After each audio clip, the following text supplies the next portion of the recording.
Amazing. Here we are. Howdy. Recording. All systems go. All systems go. Carly, welcome. Thank you. I will just say one thing. Carly was the name of my first ever serious girlfriend. Aw, that's cute.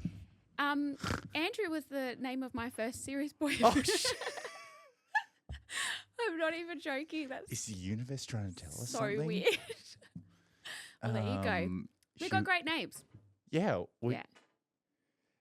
Oh, it's a cat. Yeah, he's playing with a little damn it. mousy thing. That's all right. That's all right. Tell me a little bit about yourself. Okay. There's a lot to tell, so I'm not sure where to start. Okay, so you're a Reiki practitioner. Yes. Some of the other things that. Okay. You want to know about my work? Yeah. Okay. Let's talk about that. All right, cool. So, yes, I am a Reiki master. Sorry, Reiki master. Sorry. But Is that like a Jedi master? Yeah, absolutely. We work with the Force, the Reiki Force, yeah. It's amazing. But yeah, so I do Reiki, but I also do spinal flow. So spinal flow was my original modality. And then I've sort of branched into Reiki and I do sound therapy and I run meditation. Sound bowls. Yeah, sound bowls. Lots of instruments, actually. It's my favorite thing to collect is instruments. That's like me and stupid Amazon. I have so many things on Amazon that I collect. I'm like, why did I buy that? Oh, yeah, that's right. I needed that. I'm pretty sure I needed that at some point. Yeah. But I've forgotten where I put it You probably ordered it at like 3 a.m. when you were on like a tangent. I do that on Amazon. Oh, I need that. Yeah. 3:30, 4 o'clock is when I wake up. Oh, are you kidding? Are you a morning person? Yeah, I'm a morning person. Oh, so you've been up for hours and hours. Yeah. Oh, I've already yuck. been to the gym. Oh, I did go for a walk. And I had a nap. Oh, you've already had a nap? It's like not even lunchtime. I know. I had a nap already. Oh, that's great. I was just like buggered. Do you go to the gym at 3:30 in the morning? No, I get up. Look, at 3:30 in the morning, I have a little nibble on my face from the freaking cats. Yeah, okay. Saying, please feed us, please feed. Even though we've got an automatic cat feeder, they still come. They need you to be there. Yeah. And yeah. I'm like, Our bro. cat tries to do that. We just let him outside at that time. He wakes us up at like 3:30 and I'm like, and then I just make my husband usually lets him out. I'm like, bro, what's the fucking problem? Like, Yeah. go to the cat feeder. You don't need me to be there to hold your paw. Like, and There's then lots of company. Yeah, and then I just have my routine and coffee and supplements. So once you're awake, you're up. Once I'm awake, I'm up. Yeah, see, I'm a sleeper innerer. Are you? Yeah. I don't know love what my that bed. is anymore. Oh, I love my bed. Yeah, but I'm a night owl. Yeah. So you are up at 3 o'clock on Amazon. Not at 3 o'clock, but sometimes I can't sleep. But normally I'm sort of like 11:30, 12 o'clock bedtime. Oh. Yeah. Wow. Because it's the only time I get to myself. Oh. 'Cause we Fair have enough. Too many loud, chaotic children up until that point. So, well, not up until that point, but yeah. Did you just call your husband a child? Well, he's a giant child. I love him, but he is. We just put them all in the same. No, that's our time. Yeah, that's adult time. Adult time. Adult You got to time. have adult time. Absolutely. Wind down from the day and. Yeah, we're very busy. How did you get into? Did you call it spinal flow? Spinal flow. Yeah, so it's What called is that? So, do you know a bit about Reiki? Or It's not like a lobotomy or something, is it? No. No? It's Okay. working with your nervous system. Right. Yeah. So, like, the difference between Reiki and spinal flow is Reiki, we call in universal energy. So, I tap into the universal energy and push that through your system. With spinal flow, I work with your energy.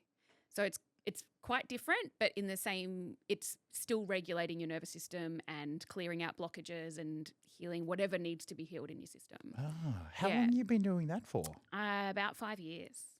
Right. Yeah. How did you get into it? Oh, big life changes. You know, like, you know how we go through these like deaths and rebirths throughout our life? Oh, yeah. Yes, I had a big one in 2019.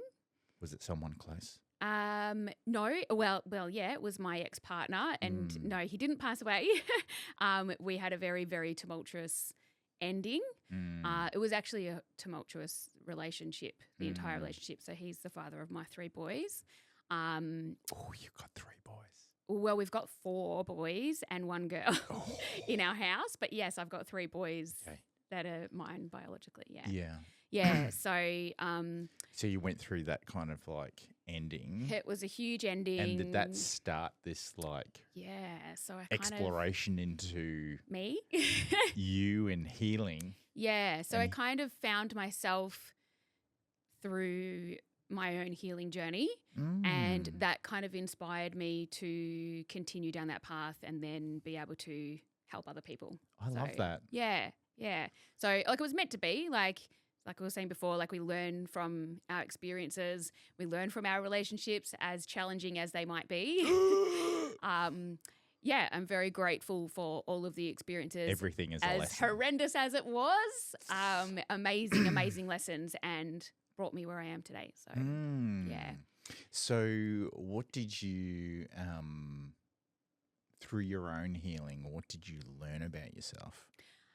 Well, I learned that I had completely lost myself in that time period. It was about a 5.5-year relationship, and had 3 children in that time. So it was very chaotic. Did you not have any heating? Any what? Heating. Heating? Yeah. What do you mean? You just tried to keep warm. Just kept having more kids. Oh, yeah. Sorry. I didn't get that. Yeah. I was like, where are the crickets? No. Yeah. No. I'm getting better with these buttons. Yeah. Which one? You should have little labels on them, cricket. There's labels on the screen here, but they're so small. You need to put a little sticker on it. That's true. But yeah, no, we did. We just pumped out a few kids, and yeah. I can't remember what the question was now. What did you learn from that what did whole I piece? learn? Well, I really found my way back to me. Yeah, I think it's interesting you bring up that point around like losing yourself. I think we do that often. Yeah. In some weird way, it just kind of like happens. Yeah. And then I think it's because for me, I think it was to lead me into what it was that I needed to learn. And like I really truly believe that there are lessons there for us to learn. And I think that if you don't kind of go down the path of losing yourself, or you can say that now, but at the time. Oh, at the time. Well, at the time, I mean, I didn't really have a whole lot of choice in a lot of the situation. Right. So that didn't help. But I do believe it was meant to be as well. So yeah, at the time I felt very trapped and very, forced and coerced into a lot of things. But now I see, in hindsight, it's a beautiful thing. And being able to now have compassion for that person, compassion for myself, and being able to be grateful for what came out of it. I mean, I have 3 beautiful children. So very grateful for that. And, I've learned so much about systems and how they work, like court systems and all of that stuff. But yeah, learning about myself and actually finding my way back to my true self, because I kind of feel like my early teens and 20s, like I was maybe following somebody else's plan a little bit. I think a lot of people do that. And then sort of like the pressure of society and whatnot. And then, fuck the pressure of society. I know, right? Yeah. Conditioning. Yeah, it's a really weird thing because you grow up and you have this idea of what things are going to be like. And because you start seeing like other people and how other people live, and you're like, oh, I want that, or I want this. And I totally get that whole thing around like following someone else. Yeah. And I think there's expectations too. Yeah. Like there is like whether it's like parents or society or friends or siblings or whatever, like there is some kind of expectation on you. And I think at that age, you take that really seriously, whereas now I don't give a fuck. Do you have siblings? I do. I've got 3 siblings. Oh, yeah. Where are you in the hierarchy? I'm number 2. So I have number 2. Yeah. Hey, Yeah, number yes. 2. But technically you're not the middle child. Well, I share that title. I share that title Are with you my a twin? brother. No, but I count us as the middle children. Oh, I've always but you're identified as the middle child. Oh, she identifies as I'm a middle child. You're a middle child. Yeah. Yeah. I feel like me and my brother. So I have an older sister. Then there's me and my brother. We're the middle children, and then there's the baby.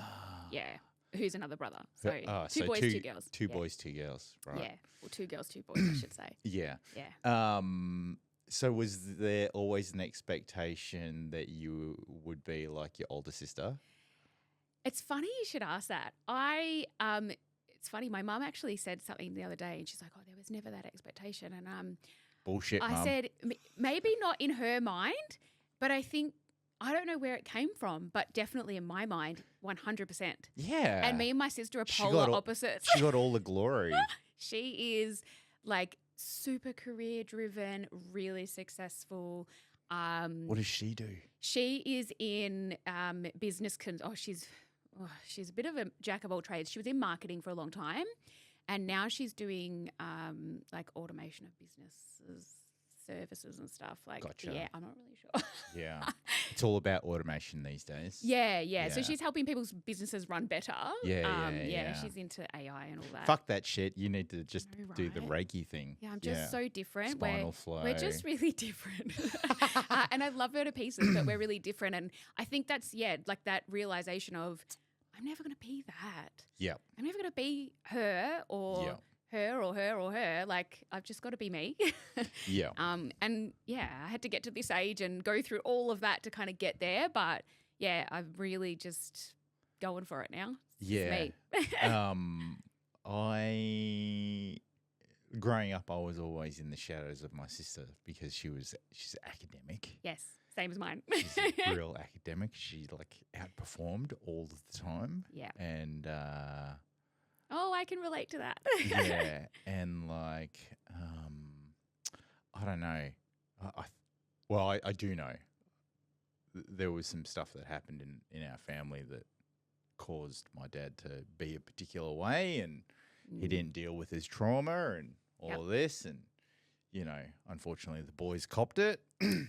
Okay. Yep. And the girl didn't. Oh no. And so whatever. Yeah. But, and we all have different experiences in our families, right? Like from our parents as well. Like the parent that you experienced is not the same parent that your sister experienced. Yeah. Or Like- or the the siblings that they had, that they don't experience the parenting or the version of the person that we get. Mm-hmm. You always get a different version. That's it. Because it's all about that. It's always about that perception of how they control or manage it. Yeah. And also how you view it, like the lens that you're viewing it from, like your experiences and and just your personality. Like I'm still tormented when my sister used to grab me by my ears and bang my head up against the cupboard door in Brunei. Yeah. Bro. Yeah. And it's funny the things that you hold on to, right? I got it back things. though. I got it back though. I bet you did. Yeah, she tried to always win when we used to play checkers. And then I knew that she was going to win, so I'd wait for the very last minute, and then I'd flick the board and walk out of the room. Such a little brother thing to do. Yeah, fuck Such a yeah. little brother thing to do. Well, that's something my youngest brother would probably do. Yeah. She stopped banging my head up against the cupboard door or the wardrobe door when I got too tall. Yeah. Well, you guys were physical. See, my brothers were physical. Like with each other, they were very close in age, and now they're like best mates. But like got really physical when we were younger. But I don't think us girls really got. Only when we had to intervene. Break it up, boys. Break it up. Basically, we were very close. So Mum had 4 of us in 6 years. Yeah, I know she was worse than me. Yeah, I did 3 and 5. Yeah, or just under 5. Hang on, yeah. That's probably about the same, isn't it? About the same, but I didn't have the 4th. Yeah. Yeah. No, I left when my youngest was 5.5 months. So, Right. Yeah. Right. Yeah. So there wasn't time for another one. Yeah. No. Yeah. Well. No. I mean. Hell no. If you're fertile, you're fertile. Yeah. I gotta be very careful about that. Sometimes that. Yeah. And so what were you doing before? Actually, we spoke a little bit about it before we jumped on the recording, but Yeah. before the spinal flow and like all that type of stuff, you were Yeah. So before spinal flow and that, obviously I was a mum, and I was on leave. I was actually a primary school teacher. So I was a primary school teacher from I obviously went to uni after school and fell into primary school teaching, then kind of went traveling and did a lot of stuff, and then came back and fell into motherhood. So you love children. I do. Well, I'm a Cancerian, so I'm the mother. You're a fucking disease. No, I'm kidding. Don't tell me that Carly was a Cancer. No, she was a Pisces. Oh, water sign. Yeah. But my exes have been Cancerians. Okay. Yep. What are you? I'm a Sagittarius. Oh, you're a Saggy. Of course you are. Yeah. Mr. Social. Yeah. Mr. Social. Mr. Social. My husband's a Leo, so I love fire signs. Yeah. Interesting. Okay, so spinal flow, Reiki, you do a whole bunch of other stuff as well. Yeah, like your retreats, profile's like. yeah. You do retreats. I do. Well, I did my first retreat at the end of last year. How was it? It was amazing. Where did you go? We got a place up in Mansfield. It's what does she call it? It's like holiday apartments, but it's a whole property. Gotcha. And they're old stables, like converted stables, into like little cottages. They're very cute. Yeah. So I think we had 12 women that came, and we did a whole weekend of meditation, circles, sound healing. We did fire and ice experience, like with sauna and magnesium plunging, and it was really cool. I thought there was actually fire and actual ice. No, we called it fire and ice because you go I'm from like, that's hot some to, serious fucking caveman you go shit. from the sauna to the ice bath. Yeah. Yeah, so it's quite like it's called contrast therapy, but we called it fire and ice because it sounded cool. Yeah, that's cool. Yeah, and it was really cool. How did you come up like with the retreat? Like that's My circles. So I've been doing circles for a few years now. hang on. What's my circles? What's a circle?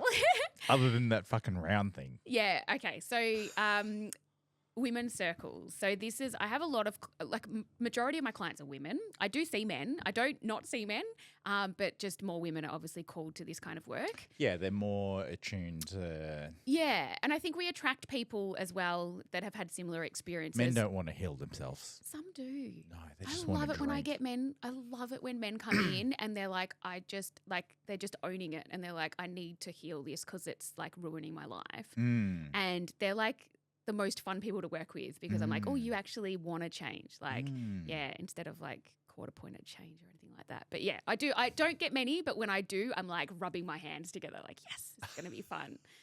You're like, how can I manipulate him? Oh! No, I'm kidding. Definitely not. No, but I do get a lot of women. So I run circles. So a circle is... Is that how I got onto you? Through a circle thing? I don't think so. Have you... I'm not sure. Are you connected with someone that I've taken photos of or like... So I saw your interview with Joan. Oh. Yeah. I think you did photos at a cafe or something with her. Yeah. And so I met her last year. Yeah. And... At a circle? No, not at a circle, at a CGM event. Oh, okay. Yeah. Oh. Yeah. That's it. So Yes. that's how I was like, oh, and then I was CGM. watching your interviews with the model, like other models, and I was like, oh, these are fun. Yeah. And that's when I think we connected. So Yeah. Okay, Yeah. cool. So, yeah. So continue. no, I don't know her from a circle, but circles are basically a gathering of women. So they're sacred. It's only women, which my husband really hates. He's like, why are only women allowed? I'm like, we're allowed to have something. I hear you, brother. I hear you. Why? It's like, well, what if I identify as a woman? what's his I'm like, name? but you don't, Trav. Trav, Yeah. let's start the squares. The squares. He'd love that. Or the rectangles. Oh, well, I've told him to. I said, you need to make something for men, but he's like, they won't come. I'm like, well, some will. The ones that come to me, I reckon would. But I think you have to build it. Yeah. And then they will come. Yeah. They just don't pop out of anywhere. Well, I think they don't like being vulnerable around other men too. Like, I think, Yeah. it's really hard I think breathwork's taking off. And breathwork seems to be... Breathwork is massive. Breathwork is awesome. I'm also a trained breathwork facilitator. So, Is there anything you don't do? Not really. No, not in the healing. I use crystals. I do it all. Like, I do card readings. I do Did you everything. bring some cards? Oh, I don't think I've got any on me, actually. Oh. I usually have them in my bag, but my bag was getting really heavy the other day. Oh. I think I took them out. Oh, that's okay. Because they were too heavy. Otherwise, I'd pull you a card. Okay, that's all right. That's all right. So I do a bit of everything, but gathering of women in a circle, and at my circles run a little bit differently to other circles that I've been to. I generally, because I've got that teaching background, I like to teach a little bit. So we kind of run like a bit of a workshop, but it's like a sharing space. You know, it's a safe space for women to share emotions, share experiences, and we do a lot of healing. So like group healing and being witnessed and Hang on. What do you mean being witnessed? Just being heard. I think that's like collectively that is one of the hugest blockages that I see when I see women is that they don't feel like they're heard. So their throat chakras are really blocked. It's probably the most that, and then the heart, obviously. Heart is sort of universal for everyone, but the throat, and for men it's solar plexus. Like this is just a generalization of who I see, but the throat is the most blocked chakra out of every chakra when I see women generally. I'm going to ask a really dumb question. Yep. What does that mean? Have you not heard of the chakra system? No, I have. I have. But what does it mean when it's blocked? Yeah, what does it mean when it's blocked? So your throat chakra is all about expression and speaking your authentic truth, being heard. So if you've been told, for example, like our parents, they were very much told women were to be seen and not heard. So I get a lot of women, my mum's generation coming in, that have been conditioned from when they were a little girl. Shh, ladies aren't loud. They're not, you're to be pretty and just to sit over there and everybody to admire sort of thing, and their opinions weren't valid. And so when you're told that from a young age and your throat, because your opinions don't matter, so it's not, you don't have any worth around that. You're like, oh, well, there's no point in me sharing what I have to say. But hello, women have lots to say. Everyone needs to be heard. Exactly. Wow. So, and I'm not saying this is just a women's issue, but it is very, very prevalent with women that I see. So. I understand, that generational thing, and I think it's still occurring today at certain levels, which is primarily why I embarked on my photography journey, because my mum and my sister were such strong role models in my life, and I just wanted to give back to women and show them a different side of what they think of themselves. Yeah, that's beautiful. I love that. And some people get it, some people don't. I don't really care, because I was like, you know what? If I can make a difference in one person's life, yes, I've done my job. Yes. At the end of the day. That's exactly how I feel. And then even then it's not really a job, because I have so much fun doing it. Well, that's it. And I think that when we find, and I think that's like when we get to our age. Shit. She said the A word, age. We just don't give a fuck about that stuff anymore. Sorry if I'm swearing too much. Nah, fuck that. I don't give a fuck. Do you know what I mean? I didn't give a fuck a long time ago. Yeah, but I think that is that's kind of beautiful, that you get to a point where you're just like, you know what? I want to help people, and I want people to be themselves and be authentic and share their truth with the world. And it's beautiful to be empowering women in the way that you do. I really admire that. Yeah, thank you. Yeah.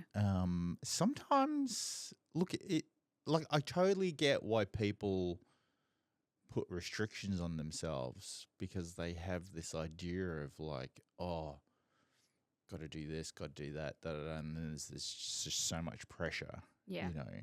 And particularly with my photography, I'm always encouraging other photographers to get in front of the camera. Get in front of the camera. If you shoot a particular style of genre of photography, like do a self-portrait or, of you in that style. Yeah, right? experience it yourself. Experience it yourself. Yes. Because then you know what it feels like when you're asking other people to do it. Yes. And this is what we refer to as lived experience. Yeah. Yeah. And so what's really funny is, and I get that I have a particular personality where, as I said, like I don't care. Yeah. I don't care how I look, and I don't care like what people think of me, as long as I think I'm funny. It's confidence, and there's nothing to be ashamed about being confident. Like, good on you. Like, snaps to you for being confident. Like, yeah, and that, like, you're a role model in that way. Like, and other people would look to you and go, "Oh, how is he so confident?" Like, and admire that in you. So own it. Oh yeah, 100%. I know you do. Yeah. But then I am aware that some people are like, oh, he's just so arrogant. Ah, fuck I him. was like, do you know what? It's all about perspective. That's actually about them. Yeah. That's actually not about you. Yeah. So that's their own perception. That's why you shouldn't give a shit about it, because exactly, it's actually their own stuff. Yeah. I say that to clients all the time. I'm like, that's actually them problem. It's not a you problem. Are we having a therapy session? Oh my God, I think we are. No. God, I just manipulated the podcast. I like the sound of my own voice. What did you say when you first put the headphones on? Oh, I can hear weird. myself. It did. It sounded really weird, but now I'm like, oh, I kind of like it. Yeah. It's I've done a couple of podcasts without the headphones on, but it just helps to be able to hear each other. I feel nice and focused. Yeah, and there's no distraction. It's focused. It stops us from like talking over each other, kind of stuff like that. Yeah. Plus, I think it's just cool. Yeah. Cool. You're in massive danger of me talking over you because I do that. Well, you are a Cancerian. Hi, I'm Libra moon and Libra rising, so I've got a lot of Libra energy. You have got a lot of Libra energy. Yeah. I actually, only in the last few years discovered that about myself and discovered what moon and rising was all about. And I'm like, yeah. Can you remind me? What does it mean? So, your sun is that's like your true nature, like your truly who you are. And then your moon is, I think it's what you show to the world. I'm Aquarius moon. Oh, you're Aquarius. Yeah. Okay. Do you know what your rising is? Libra. Oh, you're Libra rising. Yeah. Okay. So Libra rising is like your true essence. Like that's actually, so we've probably got a lot of similarities there. Someone said to me once, they're like, ooh, I've never come across someone with this combination. Oh, really? I was like, oh, Oh, because you've got fire, air. What have you got? Fire, air. Oh, double air. Oh, you're double air. I'm double air too, but I'm Libra. Yeah, and I'm water. Yeah, so I'm not as fiery. I've actually got barely any fire placements. That's why I need a fire husband. Yes. Yeah. Yep. Yeah. There you go. Anyway. Getting real astrological now. How did we get onto this I conversation? have no idea. Jesus Christ. I told you there'll be lots. Yeah, that's totally fine. So, we were talking about the retreat. Oh, yeah. So, you held your retreat. So, 16 women. 12 women. 12 women. Yeah, there was 12 of us. 12 is a really nice number. People were like, oh, would you do it with more people? And I'm like, Was it just you facilitating? Yes. Holy shit. So it was a lot. That is a lot. So in hindsight. How many days? What are we in? We're in March. I actually think I've only just recovered and I did it in October. So it was a lot. Energetically, it was a lot. My mum came and helped. We catered. She did all the food. I know. Shout out to Mum. Yeah, go Mumsy. So she came and helped me with the organisation running of things, but I facilitated. That's a lie. I actually did have somebody come and help facilitate with the ice baths. A girlfriend of mine who's Of course it was a woman. It was all women. And it wasn't even a women's only retreat. That's how it came about. That was who booked in, and I was like, but men were welcome, but no men came. Did you run a expressions of interest first for people to apply? No, I suck at all that stuff. And then you're just like, who the universe ideas drop in, and then I just get on Instagram and I'm like, hey guys, this is what we're doing. Here's the link, book in, and the right people come. that's how I do all my circles. That's how I do my meditation sound sessions. Like, yeah, I'm terrible at market. I'm like, I told you, I'm polar opposite to my sister who's like the marketing guru. Like, you know, she'd have this plan all set out and everything. I'm just like, just jump on a story. Like, Shout out to your sister. yeah, shout out to you, Nix. She might need to help you with some marketing. I know, right? Some I would know. automation. She'd come in and whoop my ass. She would. She's an Aquarius. Oh, is she? Yes. Yeah, she would whoop your ass. She would whoop my ass. Yeah. Yeah. She'd be like, "You're running it how? You've got no spreadsheet." Holy shit. Yeah. Not the spreadsheet. I know, right? How many days was the retreat? It was Friday to Sunday. So we did Friday night. We did like an opening ceremony and stuff. And then we did all day Saturday and then Sunday morning and lunch. And then we finished. So it sounds like not a lot, but it was a lot. But it was really fun. 2.5 days? Yeah, it was a lot. And you only just recovered? It was a lot. It was a lot. So there was a lot of emotion, a lot of energy. That's what you mean by you've only just because you probably took on a lot of other people's energy. I mean, I consciously don't. Like, I consciously try not to, and I do look after myself, like, energetically. Like, I have to because of what I do. But I think it was sort of even just like the lead up. Like, you don't think about all the things that you have to organize. When doing something like that. If you want to do it right. Yeah. And like the There's feedback so was, it was amazing. Like nobody had anything even constructive really to give me. Like they were like, everything was amazing. And so I'm like, oh, okay. So even though I did do it, not my sister's way, although my mum did help and she's more like my sister in that way. She's more organized. Yeah. Yeah. Even though, I just did it my way, it kind of worked out really well. But yeah. I'm sure I learned things. you probably thought to yourself, oh, I could do that better or this 100%. better. Yeah, definitely. Like even though afterwards, for sure. Even though you didn't get any constructive feedback, you strike me as someone like myself where we just make it look easy. Yes, 100%. We just make it look easy. Yeah. Which is a weird...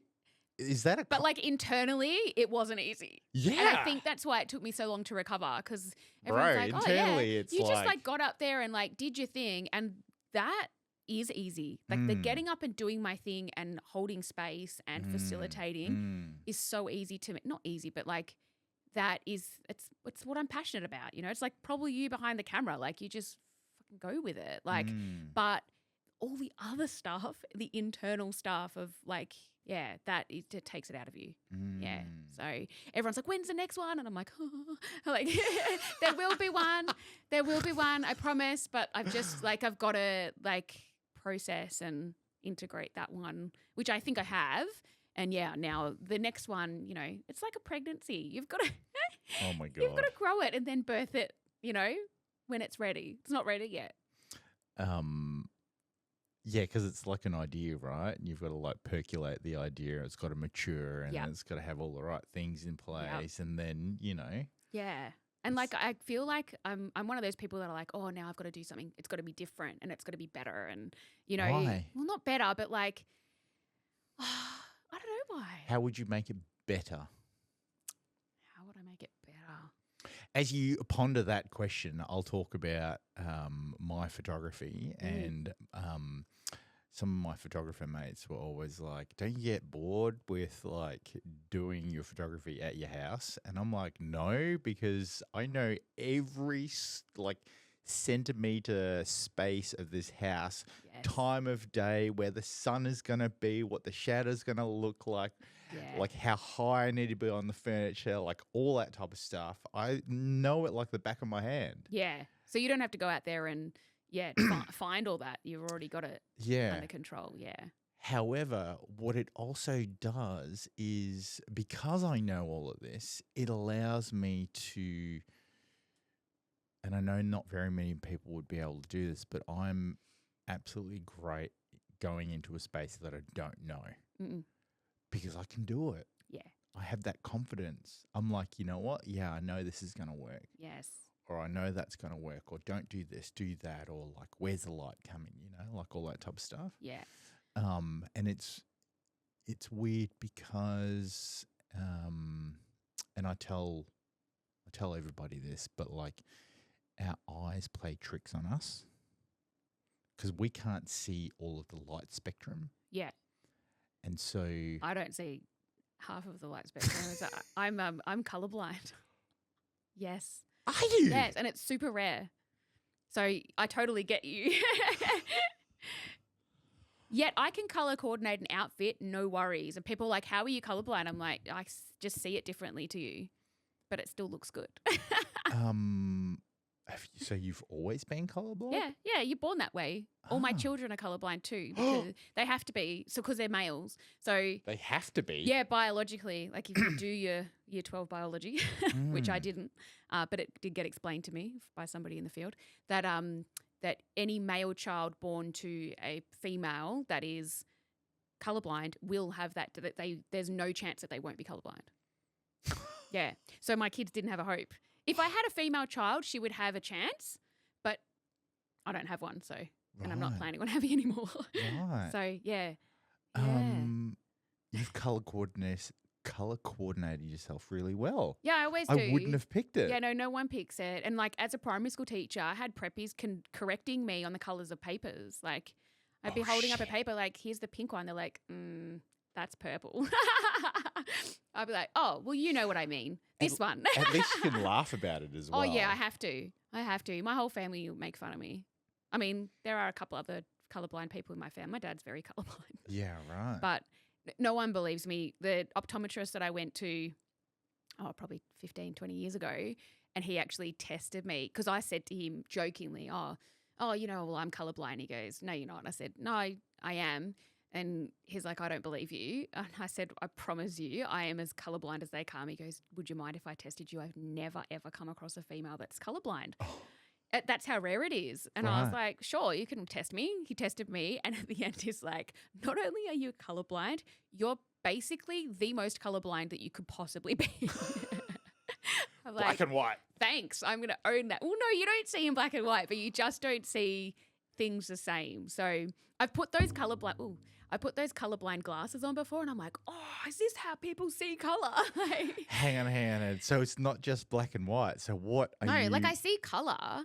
I just don't see it the same way. And it's hard for me to explain because like how you see it, like I don't know if you've seen those filters. Yeah, I've seen like a TikTok, and I'm like with my husband who's not colorblind. I'll say it has like the colorblind person's view and then my view. And I'm like, I can't see any difference. He's like, that's yellow and that's green. I'm like, no, it's not. It's the same. Yeah. So, yeah. So color spectrum. Yeah. Sorry. You were talking about how the lights play tricks on your eyes, and I jumped you on the color. Oh, that's all right. That's all right. Our eyes play tricks on us because we can't see all of the light spectrum. And so the great thing about a high-end camera is that you can dial it in. Yep. And dial it out. And you know your settings. And so I'm really good at going to a space that I don't know. So, like if there's a hotel location or whatever, like it's totally fine. I'm really good at that. And I know photographers would stress out. Oh, really? Yeah. Oh. They're like fully stress out. That's like your job. Yeah. Isn't that, I kind of just like expect that to be something that comes easy to you. I expect that. Yeah. Maybe I shouldn't, but yeah. Yeah. So there is some benefit in like understanding your own space and doing it over and over and over again because you can utilize those skills and take them somewhere else. Yeah. Know? Yeah. Oh, yeah. Yeah. Yeah. So back to the color blindness. My best mate. People are always fascinated by this. Yeah, my best mate who passed away. Oh yeah. So Christian on the fridge. We only found out he was colorblind after he passed away. How? Because his wife, who'd only been married for 2 weeks, she was like, yeah, he's like colorblind. Oh, so he knew he was colorblind, obviously. Yeah. Okay. But we didn't know. You didn't know, and yeah. so we were it's like, not something that you like generally talk about unless it's like a topic of conversation. We were a lot of men are colorblind. It's very common. we were like, that explains his dress sense when we first like met him because there was like a lot of brown. Yeah. Yep. He probably thought he was wearing red. Yeah. Yeah. Yep. My dad's really bad with reds, greens, and browns. Hmm. Yeah. And he was a marine trimmer. So he did boat covers, like in colours for people. Yeah. And didn't know what the colours were. Wow. Yeah. He's only just recently retired, but he was a very good marine trimmer. So there. That's fucking amazing. Yeah. I know. Yeah. So like an artist in his own right. Yeah. But yeah, wasn't allowed to into the armed forces because you're not allowed to if you can't distinguish the colors. Like that's like what couldn't be an electrician. Yeah, there's actually things that it prevents you from going into. So growing up for yourself, like I didn't know I was colorblind for quite a while. Oh. Yeah. And for then how long? I reckon I was a teenager when I really worked it out. Oh shit, really? Yeah, because I'll never forget this one time in our kitchen. Jesus Christ, Mum and Dad, what the fuck's going on? Well, I don't know if they knew. I don't know, like, because I can see primary colours. The internet wasn't around. I know, right? We didn't have TikTok. No. I knew way before TikTok. But, like, you know your primary colours. That's like, funny you really. How you said we didn't have TikTok. Oh, my God. I'm really showing my age. By the way, I'm old. No, I'm not old. You can't rely on TikTok. I know, right? But like a lot of information comes from TikTok. A lot of information. Pretty much like this generation, that's their education is like TikTok. I know. Although the next generation is going to be even more crazy because it's like kids. AI. I know, that scares is me. The answer to everything. I actually like AI, but at the same time, it scares the shit out of me. Like parts of it scare me. Yeah. The scariest thing was I saw a video on TikTok the other day. 2 AIs were talking to each other. They started talking their own language. Are you kidding? No. It was like beep, beep, beep, beep, beep, beep. No, see, that creeps me out. That just They worked out their own language. And so were they able to like decode it? That's no. Weird. No. What? I don't like that because then like nobody knows what they're talking about. That like gets me like real conspiracy theorist.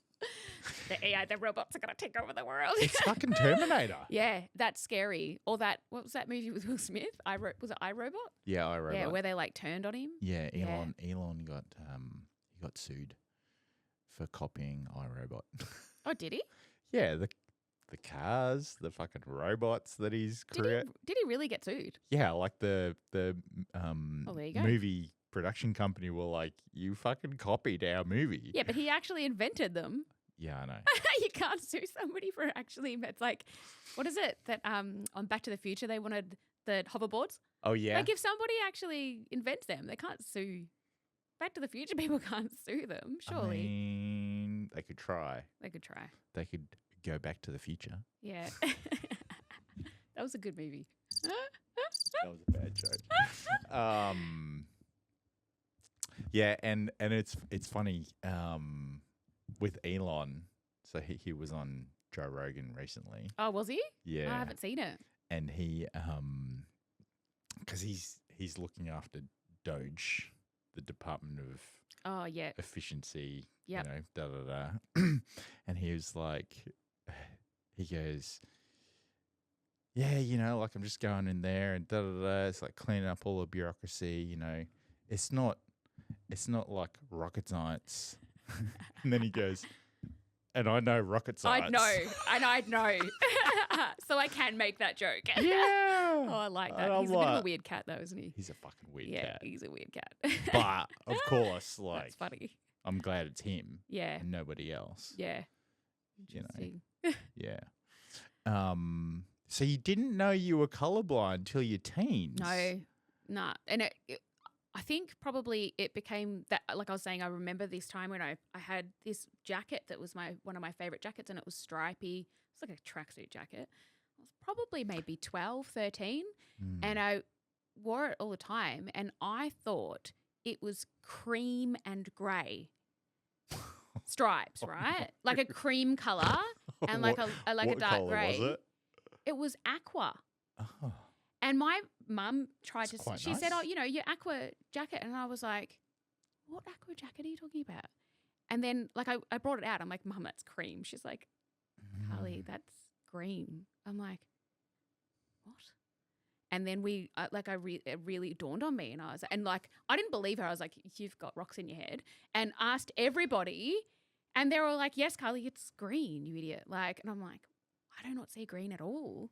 And then it sort of just spiraled from there. And then I realized, and I sort of, started looking at things differently and going, oh, okay, and asking, what color is that? Yeah. So did you have to like retrain your brain to go, okay, color association, that's that and that's that? I think I'd already done that. And I think that's probably why I didn't realize for so long. Because like I said, I can see primary colors. I know on the traffic lights it's red. Like I know what red looks like, and I know what green, and I know what yellow looks like. But it's when it's like those varying shades that it becomes like this weird, I don't know, I can't tell the difference. Right. Yeah. Or it shows itself different. I definitely don't think I see things as brightly coloured as what you would see them. So I might be wearing a very bright outfit that I don't think is that bright, but people are like, oh, that really bright outfit that you've got. I'm like, oh, okay. Yeah. Yeah. Like when I put those glasses on, I couldn't believe how green grass was. Wow. It was insane. I was like, is that actually the color of grass? Like, have you seen those glasses that you can get? Yeah. And a friend of mine had them, and he was like, oh, do you want to try them? And I was like, yeah. But it only helps that's only with red-green color blindness, but I've got all of them. So it only helped with the reds and greens, but it was really interesting just to even look outside. It was a sunny day, and I'm like, oh, how green is the grass? It's heaps greener than I thought it was. Yeah.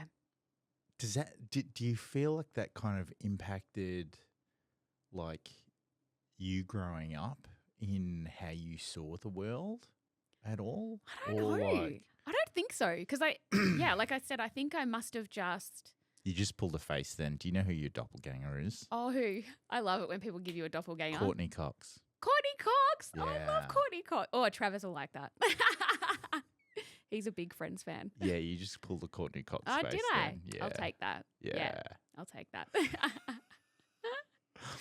I think I must have just worked it out. Like I just sort of compensated, I suppose. Yeah. I think your brain's really amazing like that. It can just compensate and like you said, like retrain yourself without you even knowing. Like probably because you didn't know any better. I didn't know any better. Either, right? Until I was quite, it's not developed. Like my brain was already quite developed. It was a bit of a shock when I found out. I was like, really? I can't see colours the same way as everybody else? Like, that's what the weird. fuck are you talking about, Mum? What did you say? Mum, you got rocks in your head. Yeah. Bro. Yeah, because I guess like if you were born with it, like you just like you don't. It's just how it is. See anything different? Yeah. It would be different if you had like a car accident and then all of a sudden you're like, because it'd be different. Because your brain's going, well, it should be this, but it's that. Like I can't cope. Yeah, you know? That would be confusing. Yeah, definitely. But yeah, I don't think it really affected me. I mean, other than maybe my outfits might have been a bit brighter than everybody else's. I don't know, or maybe when I was colouring in, it wasn't quite. I mean, I never was that artistic when it came. But I mean, I appreciate beauty. Like that is something that I love. Like I love aesthetic, but like maybe the way that I view things is different than other people. So but that could be kind of unique as well. So it's very unique. Yeah. So that's kind of cool. Maybe I should be an artist. Well, it's interesting how like you're colorblind and the work that you've gone into with like healing people and this whole, what am I trying to say? Like this whole piece around not allowing your condition to like define you with what you want to do. And if anything, like, like you had that event obviously like with your ex, but then you're going and you're healing people and it hasn't defined you being colorblind or anything like that. No, definitely not. Yeah. And it hasn't stopped you. Nope. No, I don't let anything stop me these days. Nothing stops me. Fuck them all. Yeah. Yeah, I'm all about that. Was there a turning point when you were like, fuck them all? I actually reckon that's probably been more recently, to be honest. I think it's sort of been slowly slipping away, like that sort of the expectation of others over probably the last 5 years. But I don't think that there was any one particular moment, but I've just been slowly stepping into my own authenticity and my own power and just owning it a little bit more every day. And I think it's great because I feel like I'm doing it with a lot of people because I do it alongside my clients. Like we're kind of collectively, and the more people that I see and the more inspiration I get, the more people that I meet that are, you know, doing the same sorts of things and, you know, empowering others, and, you know, that lights me up, and it just makes me go, yeah, fuck all that. Like, yeah, like this is what I'm meant to be doing. Like, we know this year's a 9-year as well. Yeah, so it's like all coming to completion, right? 100%. Fuck. Yes, I'm so down with the 9 Finally. year. Yes. Because it's been a hard slog. Like particularly the last 9 years for me, massive, like huge transformations. Like the page that you know, like the Wild Heart Free Soul page, that was not a business page to start with. So like I started that page as a healing page. I had my own like private little page. And then when I escaped from that relationship, somebody escaped from the relationship. Oh, well, I did escape. I actually did escape. Did he tie you up? No, he didn't tie you up, but no, but metaphorically, possibly. Yes, yeah. Well, I mean, I did have to pretty much run away with the kids. Yeah. It was pretty dangerous. It was a dangerous situation. And so I used the word escape because I genuinely did escape. And I was, you know, isolated and kept separate from, so I like, you know, I might not have been physically tied up, but I was very much energetically, emotionally, psychologically, definitely, coercively. And when I kind of, I can't remember what I was going now. You got me. Lost my train of thought. The 9 year completion. Yeah. So the past 9 years has been hard. Yeah, like that completely changed me. Yeah. And like it was a whole transformation. That's why I started the page. So somebody said to me, I don't know who it was. I honestly don't know who it was like, oh, you know, it can be really healing to just like share your story, and like even if no one sees it, like you've got like a video or even like a text sort of. It's a version of yourself. Yeah. Like it's a record. Yeah, so if you scroll like to the start of that page, it's completely different, and like you can even see like I'm a completely different person. Like it's actually a bit creepy. Like I don't even look the same. Did you dye your hair? Oh, I've dyed my hair a number of times. Yeah, but did I dye my hair when I first left? I think I probably did. Yeah, I think I went back dark. I can't remember. Yeah, I change my hair all the time. You're a woman. I'm a woman. But and so I was just sharing on my experiences. Yeah. And then I got like a heap of followers. And I was like, oh, okay, people want to know about this. And it was like raising awareness. That's what I mean about like putting yourself in front of the camera and talking about what you're going through. Yeah. People love real shit. They want to hear it. That needs to be on a t-shirt. People love real shit. Yeah. Not my shit, your shit. Yeah. I think because they can relate to it too. And I think it comes back to that lived experience that I was talking about before. Like, you know, when I have clients come in, like I have a lot of women come in and a lot of them are in toxic relationships or they're in violent relationships. Why do you think that is? I think because as somebody that has experienced that and also come to the other side of that, I think energetically you attract that. You attract people that are searching for, even if they don't know it. So a lot of the time people will come to me and they sit in my shop and they're like, I actually don't know why I'm here. And I'm like, I know why you're here. I don't know exactly like the ins and outs of it yet, but I know that you're here because you're meant to be here, and let's find out what it is. Are you a psychic as well? Everyone's psychic. You're all psychic. Everyone is psychic. It's just whether or not you are in tune with it and tapping into it.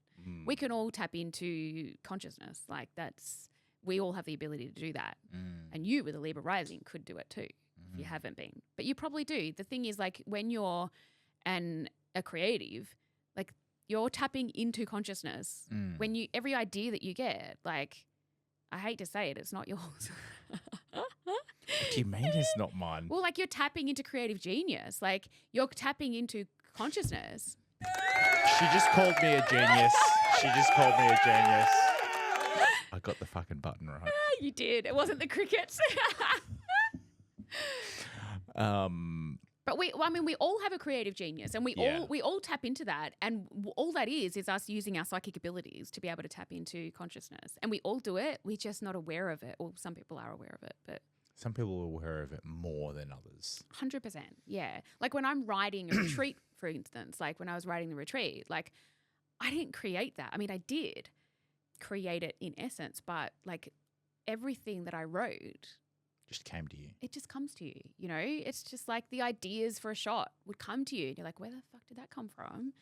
Like came from Russia. Yeah, like, but you haven't from me it hasn't come from within your body. Do you know what I mean? Like you've actually gone out of your body, out of your consciousness into collective consciousness, and you're like, oh yeah, that's where you've connected with source energy. Yeah, I'm getting really woo woo now. Oh, I totally get it. It's the truth. I had an out of body experience in December. Oh yeah. Yeah, I did I did a cacao ceremony. Oh, awesome. Yeah. Yeah, I use cacao a lot. Do you? Yeah, in my women's circles and at retreat. Yeah.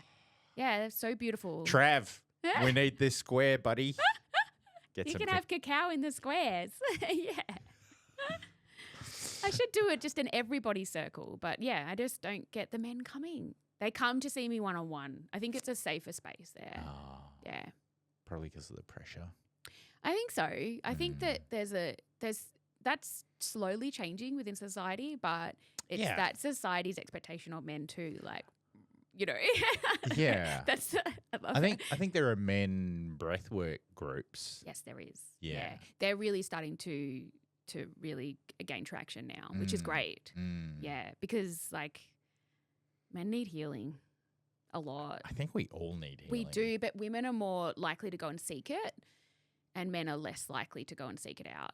They internalize it and they'll hold on to it, and then we end up with depression and anxiety and suicide and all of that stuff, you know, and, you know, that's a full-on epidemic, particularly in males. Like it's still prevalent in females, but they're more likely to ask for help, you know, and actually seek out healing. Fuck, I don't like asking for help. Yeah. Because you've been told that I it's can do weak, it on right? my own. Yeah. I can do it on my own. There's no plan B. Yeah. It's all plan A. Yeah. Fuck what everybody else is doing. That's it. I'm just going to do it. Do your own thing. And you know what? You lead the way for others, and that's really beautiful. So I think it is important to ask for help though. 100%. Like, yeah. You know, and then do your own healing and like not impact the people around you because you haven't done your own healing. That's so important. So like don't spray the blood on other people if they haven't been the source of what's happened. Exactly. You know? Yeah. Yeah. And asking for help is, you know, like that actually takes balls. Like that needs to be reframed in society, that like actually you know, it's not manly or masculine or whatever to internalize it and like ruin your insides and ruin the people around you and your relationships and all of that because it's tough to hold on to it. Like it's actually really brave to ask for help. That's actually way braver. Yeah. We need to celebrate that more. Yeah. Thanks for the cue. I did take up Brazilian Jiu-Jitsu though. Oh, cool. Yeah. I love martial arts. Oh, do you? Yeah. I mean, I don't my son does martial arts. No, I do like you know, like training. Like Yeah. I'm not a martial artist, but I like it for fitness. I actually love martial arts. Yeah, for fitness. I'm so shit. Yeah, I'm not really good either. But I do feel stronger now, and I feel like I could take on someone if I had to. Yeah. I just love it for the community. Yes. Like the community is so supportive. Yeah, and they're like, quite enlightened, yeah. There's nothing like watching your opponent who's like a foot shorter than you actually take you down and strangle the hell out of you, and you're like, how did you do that? Yes. Like, yes. You know? Yeah. So powerful. And they're So quite powerful. in tune spiritually as well. Yeah. The martial artist community. Yeah. Like it's not just all about like, bashing people up. And taking them No, down. it's about discipline and self-control. Discipline, self-control, meditation. Like, Yeah. and like just enjoying the whole learning process to then, as I say, like have that community of Yes. like camaraderie. Yeah. And mastering a skill too, which is always fun. Yeah. 10,000 hours. Yes. Someone almost fell off their chair when I told them that the other day. And I was like, 10,000 hours. And they're like, what? To master something. Yeah. And they're like, what? I don't have 10,000 hours. And I'm like, then you're not going to master it. we all have the same number of hours. Yeah. It's just how committed you are. Are you getting up at 3:30 in the morning? Hell no. Yes. Get up at 3:30 in the morning. No, look, sometimes I go back to sleep. Yeah. But it's not very often. Yeah. Well, napping's good. Yeah. I never get to nap, but I'll meditate, and that's like just as, if not more, regenerative than napping. So there you go. Yeah. Do you meditate? No. You nap. Similar.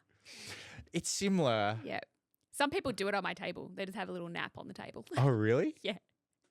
I feel like if I came You'd nap? Yeah, I would definitely nap. That's okay because, like, and I say this to them, you're still getting all the benefits. Like, I'm still accessing your nervous system. I'm still regulating your nervous system. I'm still releasing whatever's in your system. And I think for some people, the nap is a beautiful way to allow the release to happen, because sometimes when you're conscious, you fight against it a bit and you're like, oh, I don't want to let go of that, or like I'm worried about, judgment or whatever. Whereas if you're asleep, like you got no control, like your body just lets go.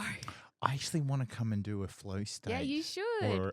And spinal flow? Yeah, spinal flow and a Reiki session with you. Yeah, beautiful. You should. Yeah. Yes. Yeah. It's very relaxing. Like spinal flow can be either or depending on how open you are. So if you've got trauma that you want to release, it can be quite a big release. But most people find it super relaxing. Reiki's very relaxing. Reiki is like snuggle you up and just, yeah. In January, I went and did past life regression hypnosis. Amazing. Who'd you do it with? Nadia. I can't remember her last name. But was it good? QHHT. Yes. In Beaconsfield. Okay. It was great. Yes. Yeah. How many lives did you do? Just one, or did you find a few? I'm pretty sure there was a few. Yes. Yeah. Did you get some insight? Quite a few bits of insights. Yeah. They can be super powerful. Primarily because, it was so the day before I did this cacao ceremony, I had a photo shoot with someone who had brought some tarot cards and To the shoot. Oh, cool. And she got me to like pull some cards out and all this, and that word came up that's on my fridge. Oh, wow. A number of times. Yes, okay. So 2 cards, and then we did the shoot, and then she was like, "You've got very different energy, Andrew. Like you're not from here." Oh, okay, cool. Ooh, yeah. Ooh, so where are you from? Well, so you're like, what do you mean I'm not from here? hang on. So then I was like kind of going, is this kind of like old soul, new soul thing? She's like, yes, but there's a third. There's old soul, new soul, and then there's off-world soul. Yep. And I was like, okay. And then we ended up, I ended up dropping her home, and she invited me in. We did some more cards and like some more explanation, all this type of stuff. And then I didn't think anything of it. Went to this cacao ceremony, did some breath work. Yeah, so powerful. Had an out-of-body experience from the cacao. Yeah. It's not from the cacao, but yeah, the cacao helps you. I think it was from well, yes. Okay. The cacao helped me. The breath work probably put you out of your body. Probably. Yeah. And I turned and I looked at myself and I was snoring. That's cool. And then I just got like zapped to another realm. Cool. Right? I love these experiences. They're my favorite. Then like we did some other breath work stuff and all this type of stuff. And then I was like, so after everything had finished, first thing I did was I jumped onto Google. Where did I go? To look up what this model the previous day had called me. Yep. And the image that came up was where I got zapped to. Get out. Yeah. That's cool. Where was it? So like Lemuria or something? No. So it was kind of like a homecoming type thing. Yep. But she called me an Arcturian. Oh, yes. Yeah. Yes. And so what was even more spun out was that so the shoot was on the Saturday, cacao ceremony was on Sunday. On the Thursday, I went out for dinner with my mate. Yep. Who's an engineer. Yep. And I worked with him at the bank. And sorry, I'm thinking completely different energy. yeah. Yep. And then I told him, and before I could even say the word, he was like, "You're an Arcturian."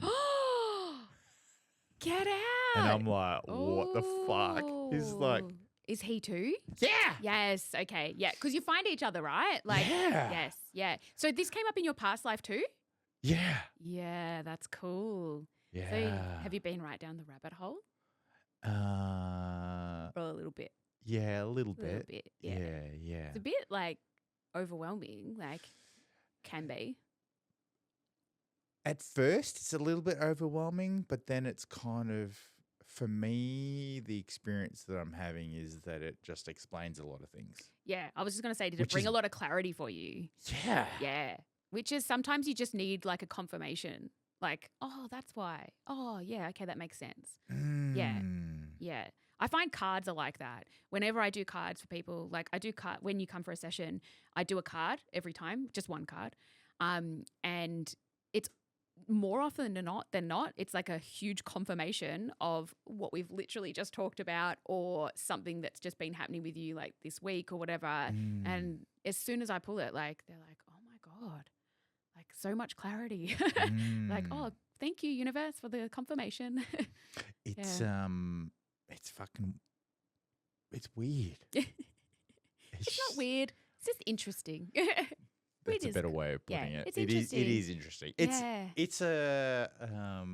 It's definitely a perspective, you know, and I think what can happen is you either take it on or you don't take it on. Yeah. Or you just use it as like a reference point. So you obviously needed a couple of confirmations of that too, because you had like the first one with the tarot cards, then you had it in the cacao ceremony and then with your mate, and then you've had it in the past life. So like the universe is, whenever I'm speaking with a client here, we're going back to our therapy session now, I'll say, well, the universe is now slapping you in the face. Just so you know. And you know that bitch it'll has been keep slapping you in the face. Yeah, that bitch has been slapping me in the face for a while. She likes to do that. Yeah, she slaps me in the face all the time. But like it's like, you need to hear this. You need to hear this. You need to hear this. Hello, are you listening? Yeah. So it'll just keep coming to you like until you go, okay, like what is it that I need to know from this? Like, is there a message or is it just that I needed clarity? Or like if you've got what you need from it, it won't keep coming up. But if you haven't, it'll keep coming up until you're like, okay, I need to investigate more. I think I've got it. Yeah. Okay. Watch this space. I think I've got it. Yeah. Yeah. Cool. That's cool. Yeah, definitely watch this space because like things are going to happen this year. That's just everything's coming to a head. I love it. Yeah, I know. Like I'm scared, but I'm also not scared. Yeah, it's a weird is it apprehension? Like a weird, it's a weird vibe at the moment. I'm feeling it too. I'm like, am I ready for, it's like that brace yourself. You know?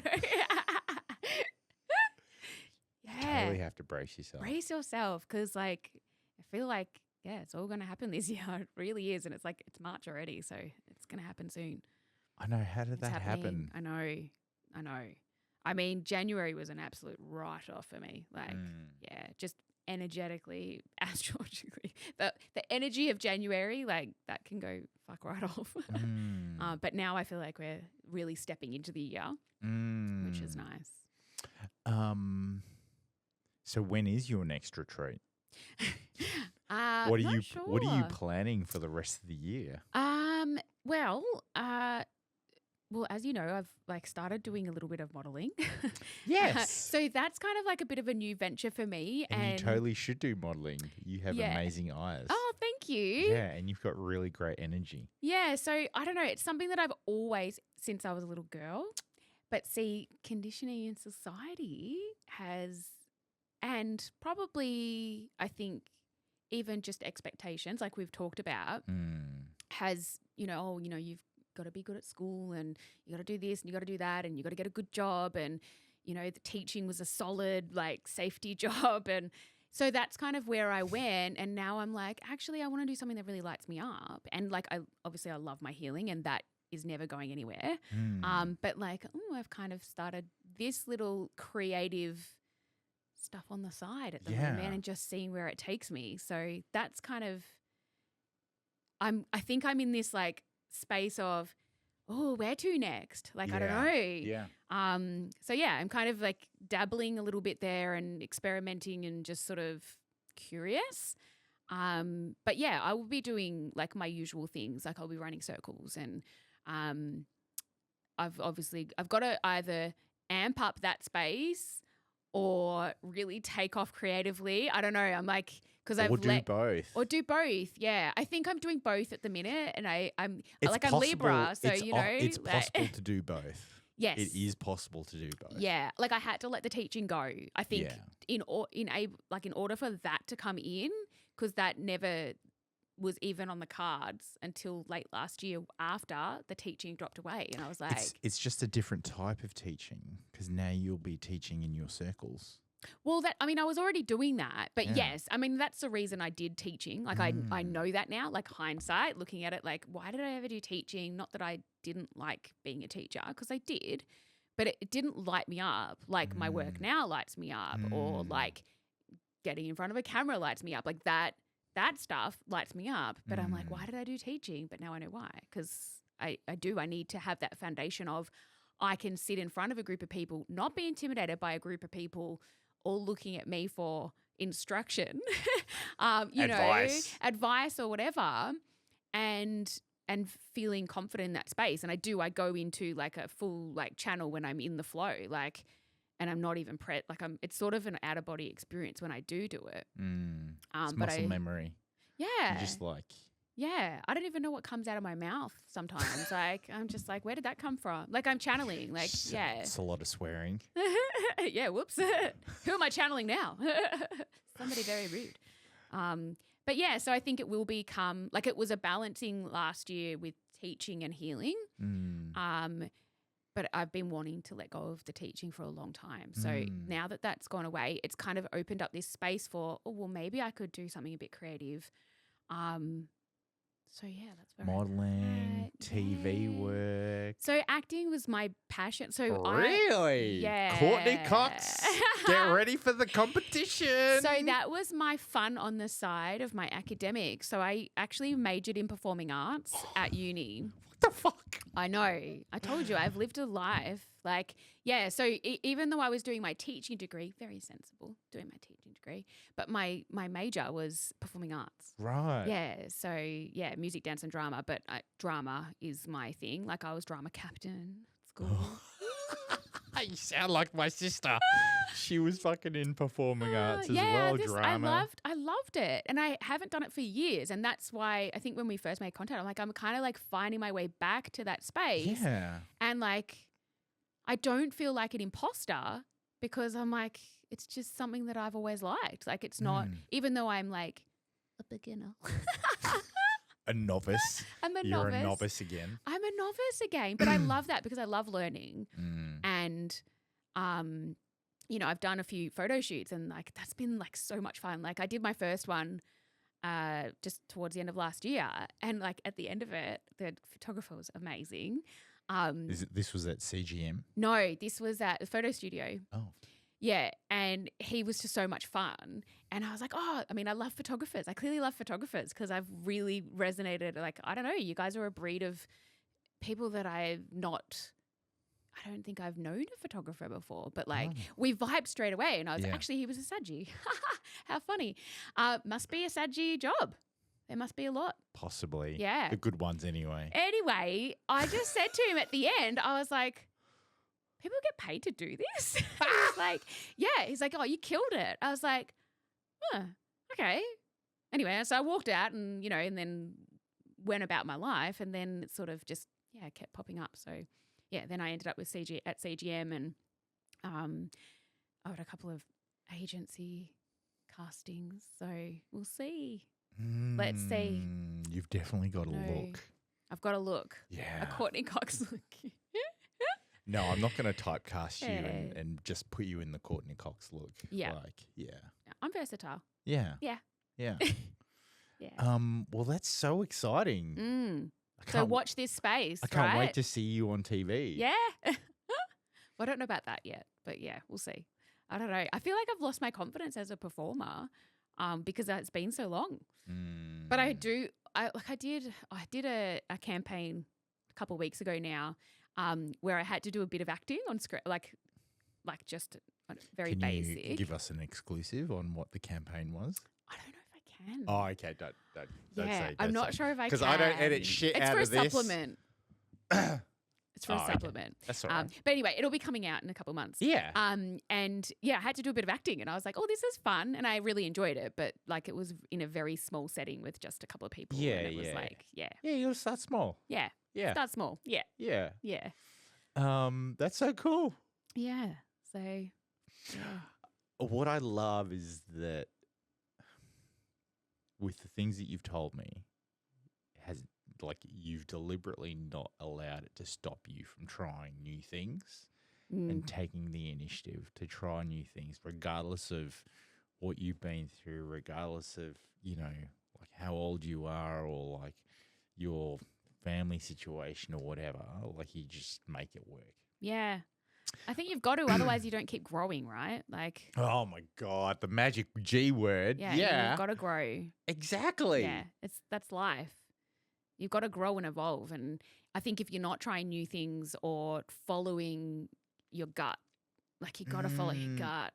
I'm a sacral generator. The other G word. So yeah, I'm like, everything's from sacral for me. So yeah. People listening might be like, what does that mean? Oh. But like, it's that feeling, right? Yeah, your intuition. Yeah. Yeah.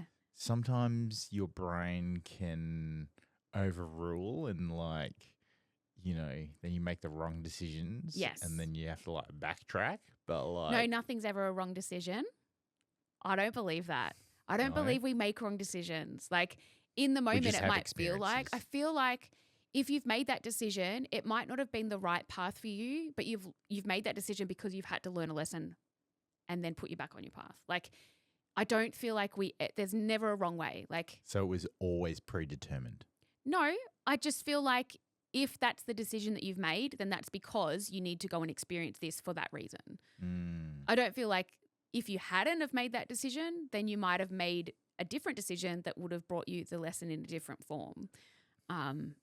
Like, I really believe that. I don't believe that it's like a set path and, you don't have any choice in the matter. 100% you've got total control and choice in your life. And, whatever decisions you make, like, it'll bring you whichever way. But at the end of the day, you're still going to come out with the same lessons, just maybe in different forms based on your decisions.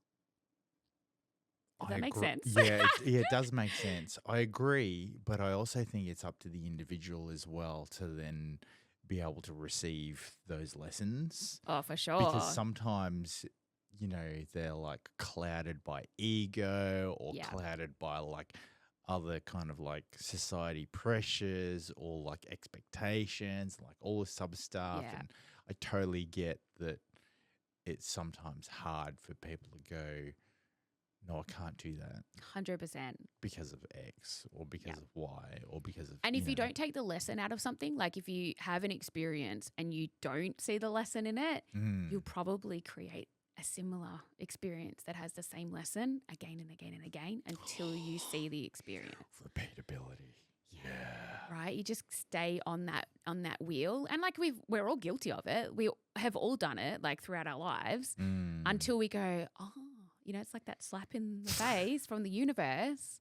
Fuck. Yeah. Like, like massive example for me. Like I had back when I was like early 20s, can't remember how old I was. Early 20s. I had like It's 5 years ago. it was only 5 years ago. Feels like ages ago. I had like an abusive relationship and I did get some lessons from that, but then I found myself in another abusive relationship with my ex, right? So obviously I didn't take every lesson that I needed from that first one. So the universe was like, actually, you need to experience that and you need to experience it at a greater level, like, and it needs to be more intense and it needs to be, you know, bring about way more growth than this first one because we tried to give you the lesson the first time. You took some, but you didn't take it all. And then, you know, they weren't back to back. I had some nice relationships in the middle. But yeah. I'm glad about that. Yeah. And now I'm in an amazing relationship. So, you know, and I feel like that is because of all the lessons that I learned, right? Yeah. Yeah. And like one of them, like when I left my partner was like, I don't think I can ever trust a man ever again. I don't think I can ever open myself to a man again. And that was really interesting because I've never opened myself and trusted a man as much as I do with my husband. So like going from that place. That is fucking beautiful. Yeah. So amazing. And I, in a way, kind of thank my ex for that because he brought about that lesson for me. And there are good men out there, you know, I honestly, aside from my brothers and my dad, when I left him, I was like, I was just like, you know, which is common. That's really common after that kind of experience. And I wasn't. Yeah, because it's a defense mechanism, right? Yeah, 100%. You go through this process of, oh, I can't believe this happened to me. And then you're like, protection. Yeah. How do I avoid it ever happening again? And I really honestly didn't think I would ever go into another relationship with somebody. And then he came along and I was like, fuck off. Wow. Yeah, you can ask him. He was Mr. I've known him since we were 8. We actually met in primary school. Wow. Yeah. So we went all the way through school together.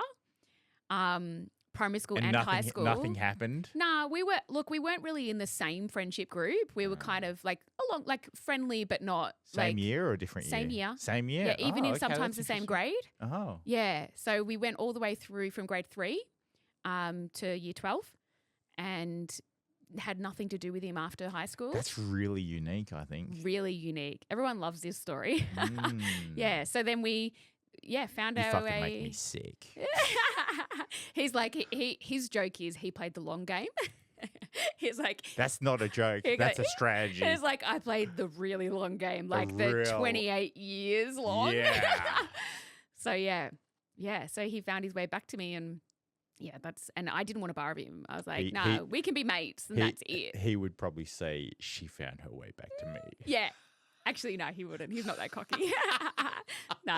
No, he fully owns that. He's like, yep, I played the long game. Yeah. That's so cool. Did. Yeah. Yeah. Where do I? The whole piece around learning and trusting, and then how long did that take you? Surprisingly, not that long. Really? Yeah. So our relationship was very much over probably after about 12 months of being together. But then you stuck around. Yeah.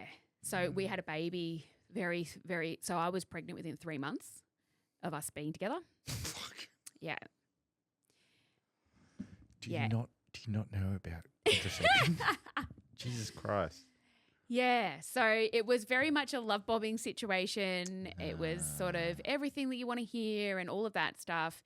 You know, and I brought my beautiful baby. So, you know, I was over the moon about that. But the relationship was very much, I would say pretty much over about when he was about 1. And then I had this weird expectation and this weird conditioning that I knew I wanted more children. But I didn't want them to be from different fathers, which is weird. And I remember having this conversation with my mum and being like, I don't know why I have this. She's like, that's stupid, Carly. Like if you want to have another baby, you don't have to have it with him. And I was like, but I want them to be full siblings. Why? But this was like a belief that I held.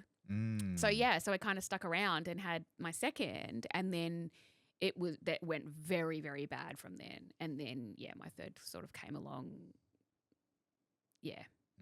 So and then then when I got out of that relationship, I was sort of reconnected with Trav as friends, because he'd actually had a really nasty breakup himself, and we kind of bonded over trauma, which was weird.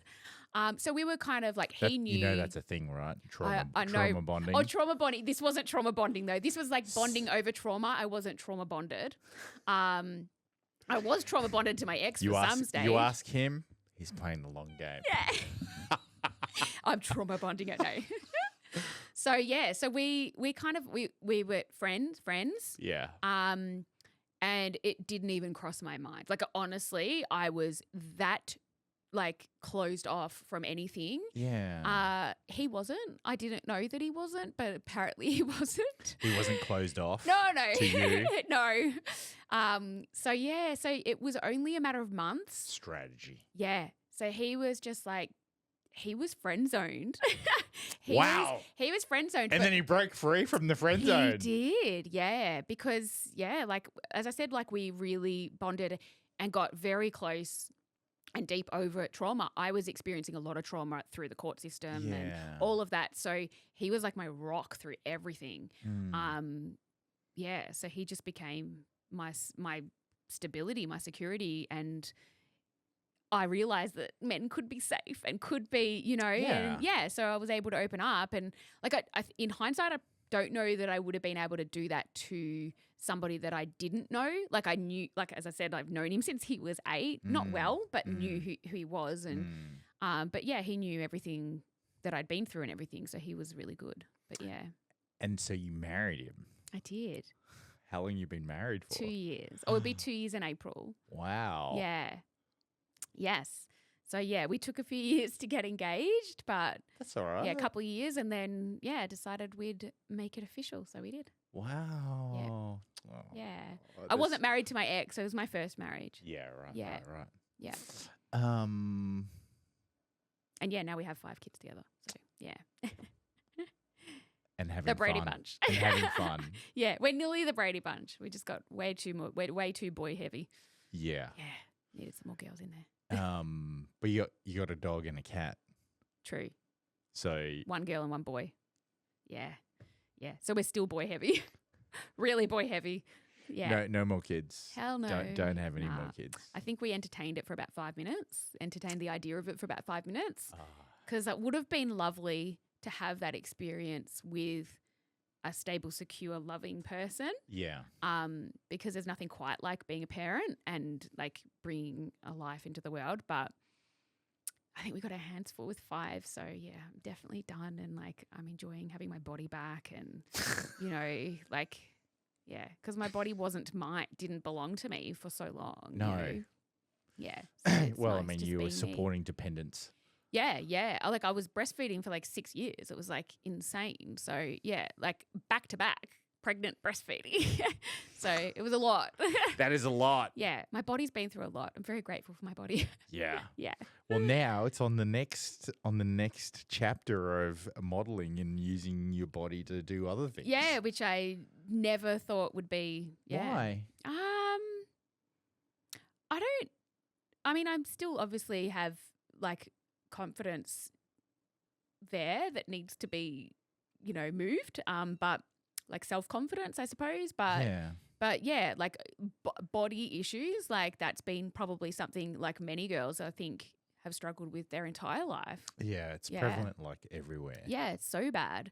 So yeah, I mean, what I tell people, women who come for photo shoots, I'm like, and you're photographing them in like quite a vulnerable state, like, or like like all the work that I've seen has been quite vulnerable. Like, I'm so humbled that they, I guess, come to me and allow me to create a safe space for them to drop their guard and show their, I guess, true self, you know, and that vulnerability. Because, like, I get feedback from other photographers saying, how do you take these shots? Like, what's the trick? And the trick is just making them feel comfortable and don't be a fucking creep. Like, you know, and everything that I do enables me to create this safe space so that they can do that. Yes. And then you get the results that you get. And then I get the results, but I was going to say, what I tell women is you've lived in your body your whole life. You've been through all the ups and downs, and so you know what you like and you know what you don't like. Yeah. This is the first time I'm seeing you. Yeah. I don't see anything other than beauty. Yeah. That I want to capture. Yep.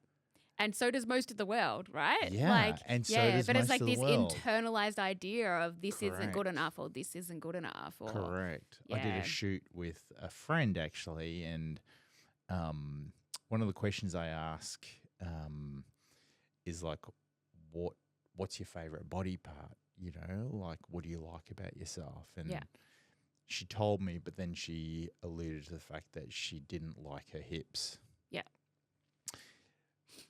And so somehow I ended up taking a shot of her hips at a particular angle with a particular light. Yeah, that looked stunning.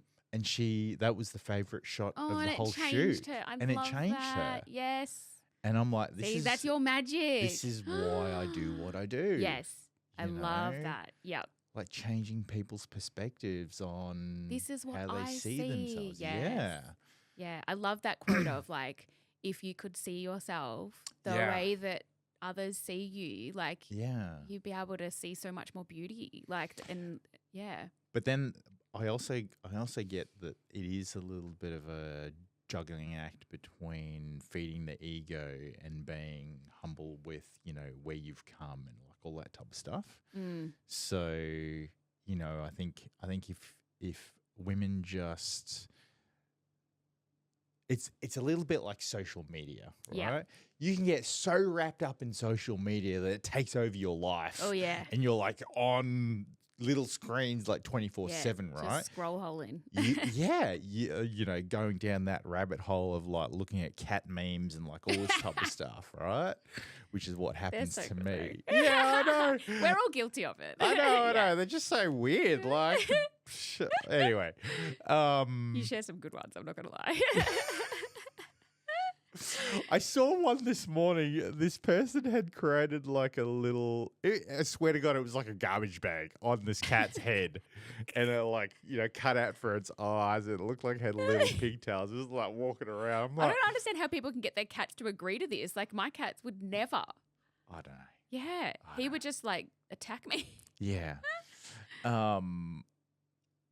So it's like social media. Unless you take the initiative to take control and have time out or manage like your expectations around why you death scrolling. Like, are you avoiding? Is there a purpose to it? Because a lot of people, I think, can fall into their just using it as a distraction to not do the thing that they're supposed to be doing. Yeah, procrastination. Yeah. Yeah. So, you know, like the robber of time. when people are modeling or like they're getting feedback, like positive feedback. Like it's all just like manage your own expectations or manage your own ego around what's that feedback doing to your Yeah. Are you dopamine chasing? yeah, Yeah. you know, and then it's kind of like if everybody just takes a step back and go, okay, like what is this doing to me? Like self-assess and go, is it propelling me forward or is it pulling me in a particular direction that's going to go down a path that's, you know, dark and mysterious? Yeah. Like pull yourself out of that and, you know. Yeah. Yeah. So amazing. Well, we've been going for an hour and 35 minutes. Have we really? Yeah. Get out. I Yeah. told you. Oh my God, I've still got so much. No, I'm joking. Yeah. I probably could. I mean, I didn't even get into like, did you have to do like formal training for like your Reiki or like yeah. being a And practitioner, spinal flow a and master? sound. Yeah. Yeah. Had to do trainings for all of those things. Yeah. Right. Yeah. I like I said, I love learning. So like whenever I get inspired by something, I'm like, ooh, I think I want to try that. And then I kind of get, I don't know, I think I'm undiagnosed ADHD. I'm pretty sure I am. Like it runs in my family. So I like, think we're all a little bit. Yeah, of that 100%. thanks But I'm like, to- oh, that's pretty. Let's do this. Oh, Thanks that's to the pandemic yes. and us having to stay home and being forced to stay home Yeah. and like walk the 5-kilometer circle, Oh my God. you know. Yeah. Like, Yeah. Did you cope during COVID? I mean, obviously you came out of it, but Yeah. Do you know what? Parts of it I loved and parts of it were really hard. I was going through family court in the pandemic, so that wasn't fun. yeah. That was really challenging. And obviously I had my 3 boys. I had my 3 boys 100% of the time during that time. So that was, I had one starting prep. So it was not easy. It would have been hectic. It was really hectic because I was like, dealing with like the trauma of the court system, which is like even more traumatic than the relationship was. And then, trying to deal with being a single mom and so it wasn't easy. And then I was studying as well. So so I was kind of, because I had to make a life for myself by myself. So, yeah. You were like, regardless of what I'm going through, I'm just going to pick something else up and learn that. I think I had to balance. There's that Libra energy. I think I had to balance the trauma with like maybe a little bit of distraction, but also like I was healing at the same time as I was experiencing trauma because I was healing from the relationship, experiencing a new kind of trauma that I've never experienced before. And so I was like, I think that was balancing the scales a little bit. So that like my studying was definitely part of my healing journey. Like 100%. Like I kind of was led into spinal flow because I was trying to find something for my kids because my kids were traumatized. Particularly my middle child was really traumatized from everything that we'd been through. And he was only 3 and nobody could help me because he was so young. They were like, oh, he's too young for talk therapy. And I'm like, well, he needs help. Like he I couldn't leave the house without him. Like he was glued to me. His separation anxiety was insane. And just he wasn't sleeping, he wasn't eating, like it was really bad. And that's actually how I found spinal flow. Wow. Yeah, because you don't need to talk with spinal flow. It's all about getting it out of your body. And so I initially started training as a spinal flow practitioner to help my kids. That was like my first motivation. And then I sort of spiraled into that whole world and sort of found my way back to it because I've been quite interested in alternative stuff when I was much younger. So it was kind of like magic voodoo. Yeah, like I've always been into crystals and oracle cards and all of that stuff. And I did past life regressions when I was like 18. So it was kind of like finding my way back to that person, which was kind of cool as well. So yeah, I think I was balancing during that time. I think that's so interesting. I'll tell you a story offline, but this whole kind of like circle of coming back to self and like who you are. Yes. Yeah, your true essence. And I know you just said that you took on the spinal flow stuff to help your son. Yeah. But you studied to help yourself as well. Oh, for sure. And then Just not realizing, not being conscious of that at the time. Yeah. 100%. not being conscious of it, but then also seeing the benefits that it could provide. Yeah. And then you're like, there might be other people that might need this. Yeah. Yeah. So what's your son like now? Like He's great. Yeah. Yeah. Really good. Yeah. Yeah. It's actually helped probably in the long run. It's actually helped my eldest son probably more. Oh. Yeah. Yeah. So you did it to all of them? Yeah. Yeah. I've still if they ask me, I'll give them spinal flow or give them Reiki. Yeah. Right. Yeah. Oh, my eldest will ask me most often. He suffers with a bit of anxiety. So, he's more likely to say, "Oh, can you give me a spinal flow, Mum?" But yeah. Yeah. So they all love it. I'm definitely going to book in. Yeah, you should. I think I definitely need to just come and experience it. Yeah. It's so great to just sit down and talk to you about all the things that you've done and just to hear your story. Yeah. Cool. Thank you. How can people contact you or like? So I have my page that you know, but my business page is actually Soulful Connections. Soulful Connections. Yeah. So it's linked to my page though. So yep. Yeah. I'll have it come up. Yeah. So I'm based in Warrenwood anyway, which is out Ringwood Way. Yeah. Yeah.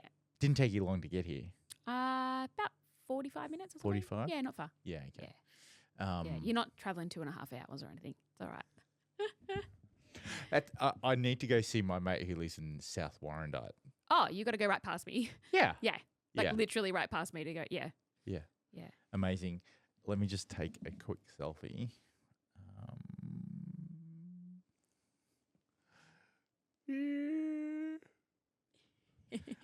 Amazing. Well, thank you so much, Carly. You're welcome. Thank you for having me. Yeah, that's okay. Yeah, it's been heaps of fun. Episode will come out tomorrow. Cool. That's cool. I know I told my husband this morning, I was like, you'll be able to see it tomorrow. He goes, tomorrow? And I go, yeah, he doesn't do any editing. It just goes up. He's like, oh, that's cool. I do a little bit. It's not a lot of editing, but it's more like the intro and the outro and make sure that the social media stuff comes out. And all but you're this not sort of chopping stuff. it up. No, I'm not chopping it up. No, not at all. Amazing. Thanks, everyone, for listening in. Make sure you hit subscribe, that notification bell, and I'll catch you guys all in the next one. See ya.